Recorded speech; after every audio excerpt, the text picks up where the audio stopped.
what's up mga friends? Panibagong araw, panibagong buhay tayo ngayon mga friends. At kung bago pa lang kayo sa akin channel, welcome po sa Pamilya Mapagmahal. At kung paano magiging part sa pamilyang ito, subscribe nyo na yan, ganun lang kadali. For today's video mga friends ay magbablog uli ako mga friends. At meron lang akong sasabihin sa inyo mga friends sa Real Talk to. Pero bago yun, gusto ko lang magpasalamat kay G. Bacalso Dem sa iyong pag-send ng star sa aking video. At malaking tulong na rin yun. Maraming salamat pala. Simulan natin to mga friends. Ganito lang.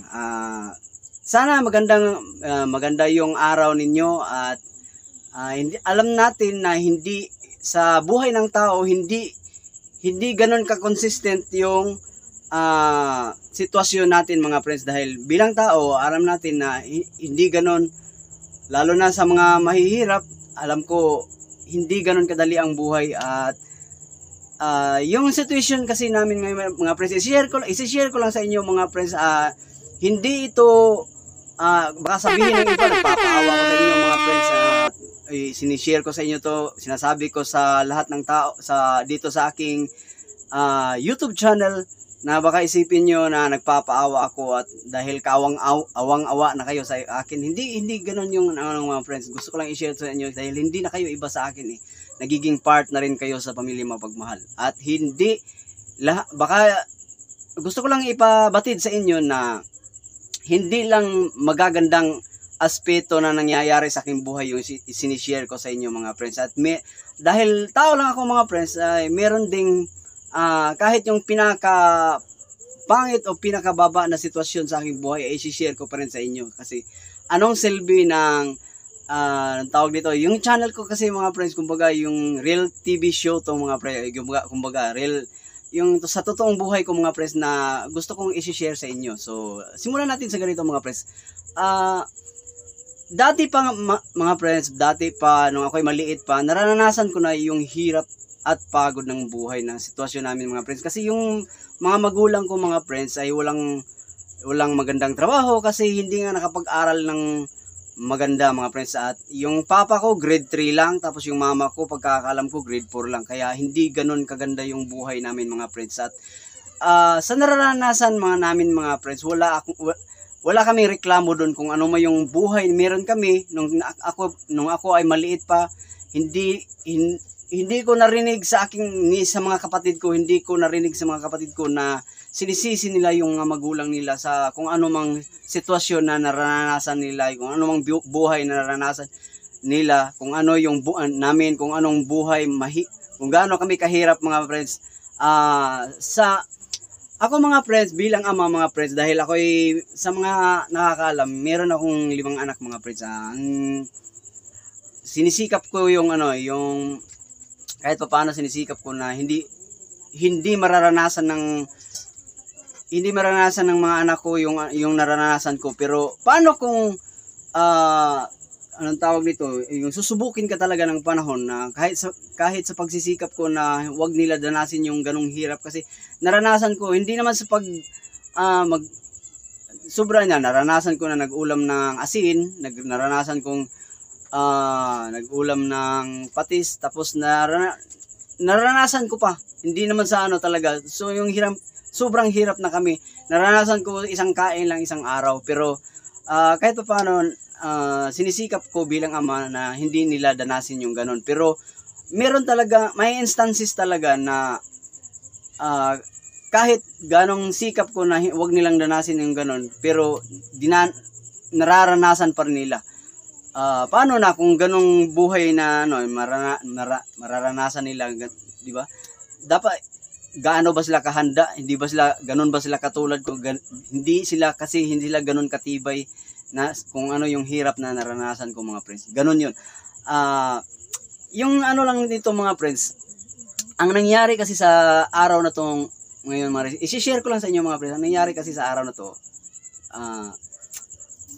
bali, kung wala kaming catering services mga friends, bali, alam naman siguro, hindi pa naman lahat, pero sasabihin ko pa rin sa inyo to. Yung naranasan ko kasi ngayong araw na to mga friends, bali, pag wala kaming catering services, ulitin ko lang, tapos ang panghahanap buhay ko, yung hinahanap buhay ko mga friends ay kumbaga nangangalakal ako mga friends, nagbubuti, bumibili ng lata o ano-ano man, tapos binibinta sa junk shop.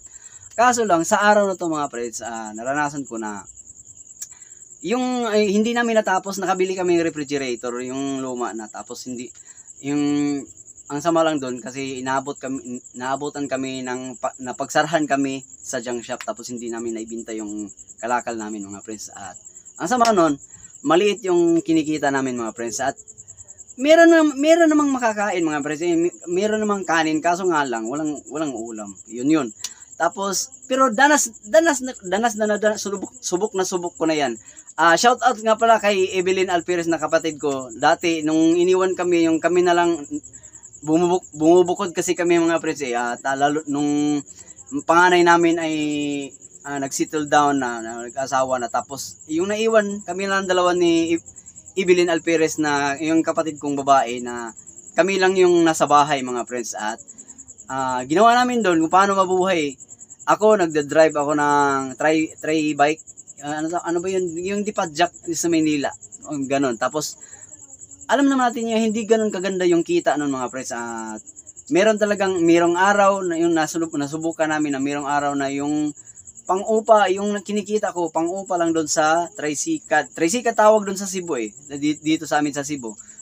Yung kinikita ko, sapat lang doon sa pang-upa ng tricycle. Wala akong naibigay na pangbigas, pang-ulam, wala. So yung nangyari doon sa araw na yun, wala kaming kinakain mga friends. So ang hirap talaga. Pero danas ko na yun. At bali kung i-relate natin sa alam natin bilang tao,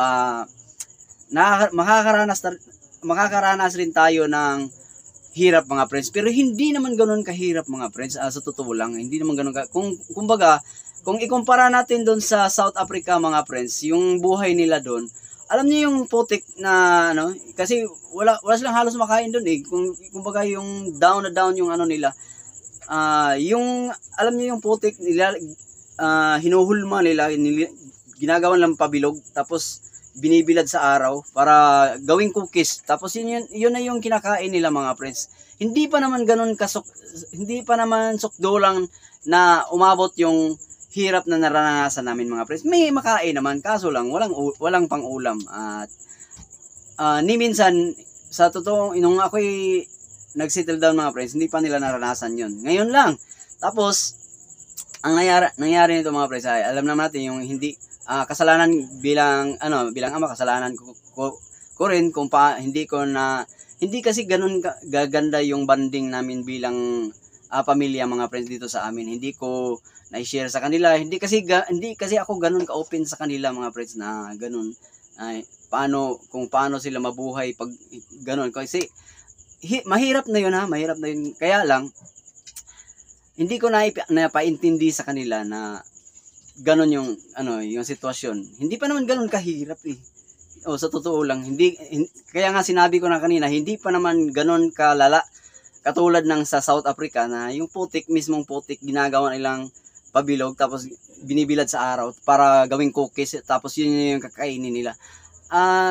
Napansin ko kasi sa mga anak ko, hirap na sila. Hindi na sila kasi nasanay sila na yun yung kakulangan ko sa bilang ama mga friends, na hindi ko na napailiwanag sa kanila, hindi ko napaintindi sa kanila na dapat pag umabot tayo sa ganong sitwasyon, kumbaga survival challenge mga friend, kung paano kayo mabubuhay sa kabila ng buhay na yun. Paano kung sa sitwasyon na to, ngayong araw na to, kasi umaasa lang sila sa akin, yung panganay ko mga friends, may trabaho naman mga friends. Kaya lang yung sitwasyon namin ngayon, kaliwat kanan yung nagkabilaan yung utang namin mga friends. Kaya kumbaga ang hirap hanapan ng paraan. Alam niyo yung masama, pangit naman yung mangungutang ka. Alam mo na nga sa sarili ko na baon na kami sa utang, tapos mangungutang ka pa para lang doon sa maitawid yung mabigyan lang ng magandang pagkain doon sa hapagkainan, para lang sa aking mga anak, na kumbaga mabibigyan ng succession para maitawid lang yung araw na to. Hindi pa naman ganun Kaya lang hindi nila maintindihan yung ganun mga friends. baka mag-isip kayo na gano'n na pala yung estado ng buhay ninyo. Baka may magtanong sa akin magko-comment diyan na bakit hindi ka humanap ng paraan, maghanap ng ibang magandang trabaho, bakit nanatili ako sa ganitong sitwasyon na hindi naghanap ng magandang trabaho para doon sa aking pamilya, para matustusan ko sila ng husto. Alam niyo mga friends, ganito kasi yan. Pinaliwanag ko na yan sa dati ko pang vlog. Siguro mas nalalaman pa ng iba kaysa doon sa sa pamilya ko mga friends, kasi sa totoo lang, real talk to mga friends, kaya hindi nila alam kung ano yung rason ko, kasi hindi sila nanonood ng aking vlogs mga friends. Kaya yun, wala na akong hindi ko na ipaliwanag sa kanila ng ganun. Buti pa kayo kung alam nyo kung anong yung rason ko kaya hindi ako kaya pinasok ko tong mundo ng pagbablog mga friends, kasi umaasa din ako na balang araw, pero kung umabot man sa na hindi ko maabot yung gusto kong maabot, nasa sa kanila na yun kung paano nila buhayin, kung paano nila i-continue yung buhay.